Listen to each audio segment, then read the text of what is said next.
ஆனால் சத்தியமாக இந்த கூட்டத்தில் இப்படி நடக்கும் நான் கொஞ்சம் கூட எதிர்பார்க்கவே இல்லை நண்பர்களே. அது என்னன்னு சொல்கிறேன், இந்த வீடியோவை முழுசாக பாருங்கள். ஆஃபீஸ் விட்டு வந்த உடனே செம்ம பசிங்க. அதனால் பக்கத்தில் வந்து ஒரு வெஜ் ஹோட்டல் இருந்துச்சு. ஒரு செட் தோசை சாப்பிட்டேன். சாப்பிட்ட கையோடு நம்ம நடந்து வீட்டுக்கு போயிட்டாங்க. என்னன்னு தெரியல, எனக்கு கொஞ்சம் மைண்ட் அப்செட்டாக தான் இருக்குது. அப்படின்னு நடந்து போகும்போது ரோட்டில் விஷயம் பார்த்தாங்க. போஸ்டர்ஸ்லாம் ரொம்ப அழகாக ரோட்டில் விற்றுருந்தாங்க. ரேட்டுமே ரொம்ப சீப் தான். எனக்கு ரொம்ப நாளாக ஆசை இந்த போஸ்டர்ஸ் ஏதாச்சும் வாங்கி வீட்டில் ஓட்டணும்னு சொல்லிட்டு. அண்ட் எனக்கு பிடிச்ச மாதிரி ஒரு போஸ்டரும் வாங்கியாச்சு.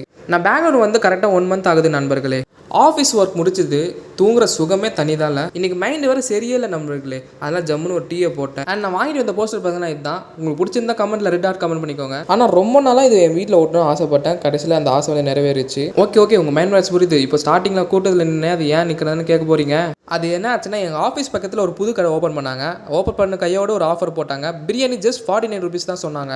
இதுக்காண்டி நான் 1 மணி நேரம் க்யூவில் நின்று நண்பர்களே. ஆனால் கடைசியில் என் நேரம் பிரியாணி கிடைக்கவே இல்லை. என்ன பண்ணுறது, நம்ம முக ராசி அந்த மாதிரி. அண்ட் இத்துடன் இந்த vlog முடிச்சிருக்கேன். Tata bye bye.